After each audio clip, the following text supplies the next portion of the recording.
এই মুহূর্তে সুনামগঞ্জে আছেন সহকর্মী জয়ন্ত কুমার দাস এবং নেত্রকোনায় আছেন আলপনা বেগম। শুরুতে যাচ্ছি জয়ন্তর কাছে। 4 দিন টানা বৃষ্টির পর আজ সকাল 11টায় রোদ উঠেছে, ফলে ভোগান্তিতে থাকা কৃষকদের মুখে আজ কিছুটা স্বস্তি ফিরেছে, তাদের মুখে কিছুটা হলেও হাসি ফুটেছে।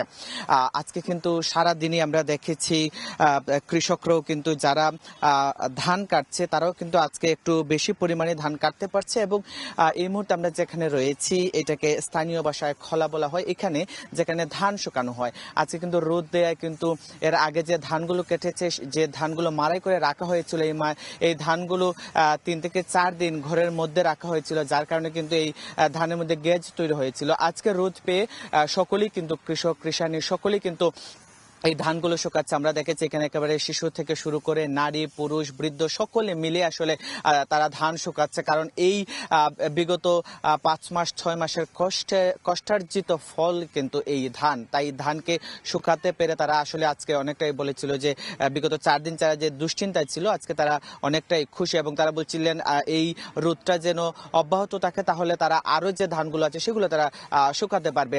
জানিয়ে রাখতে চাই, গত 24 ঘন্টায় কিন্তু সুনামগঞ্জ 22 মিলিমিটার বৃষ্টিপাত হয়েছে এবং সকাল থেকে কোনো বৃষ্টি হয়নি। 11টা থেকে রোদ ছিল, এখনো আছে রোদ। এবং আবহাওয়া অধিদপ্তর বলছে কিন্তু যে বৃষ্টিপাত কিন্তু মের 1 তারিখ পর্যন্ত থাকবে, এমনটি আবহাওয়া অফিস জানিয়েছেন। তবে কৃষকরা বলছেন এই রোদ যদি অব্যাহত থাকে তাহলে তাদের যে কষ্টার্জিত যে ফসল, যে ধান তারা কেটেছেন মারাই দিচ্ছেন, সেই ধান তারা সুন্দরভাবে ঘরে তুলতে পারবে। এই ছিল আমার কাছ থেকে সুনামগঞ্জ থেকে সবশেষ। এবার চলে যেতে চাই নেত্রকোনায়, সেখানে আছেন সহকর্মী আলপনা বেগম।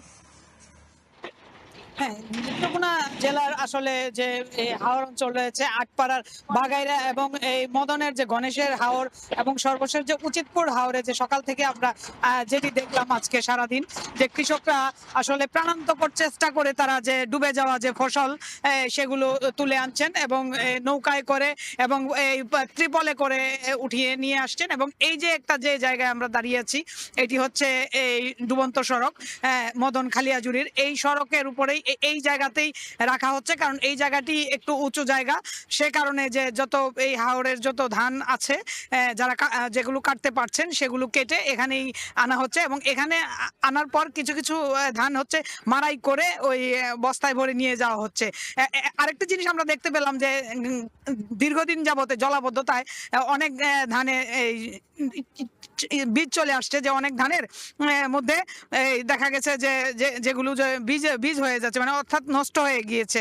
আর বেশিরভাগ যেগুলো যে নিচে ছিল পানির নিচে, সেই ধানগুলো তুলে আনছে, কিন্তু তারা তারপরও জানে না আসলে কতটুকু ধান এখান থেকে তারা নিতে পারবে, তুলতে পারবে। তারপরও তারা চেষ্টা করছে চোখের সামনে ধানগুলো যেন একেবারেই নিমিষে না চলে যায়, সেজন্য তারা সাঁতরে কোমর পানিতে নেমে যেভাবেই পারছেন নিজেরা জমিতে নেমে ছেলে মেয়ে পরিবার সবাই মিলে আসলে এই ধানগুলো তারা তুলে নেওয়ার চেষ্টা করছেন, যে যতটুকুই যদি পাওয়া যায়। আরেকটি ব্যাপার বলে দেই, সেটি হচ্ছে যে এই গোখাদ্যের ব্যাপার, যে ধানের পরে যে ধানের যে খড় থাকে, যেগুলো থাকে সেগুলো আসলে গোখাদ্যের জন্য রাখা হয়। কেউ কেউ চেষ্টা করছেন যে সেই ধান যদি নষ্ট হয়ে যায় তারপর যেন গোখাদ্যটা থাকে, যে গরু খাবার হিসেবে। তো নেত্রকোনা জেলার যে উচিতপুর হাওর, মদন উপজেলার উচিতপুর হাওরের থেকে এই ছিল আমার কাছে সর্বশেষ।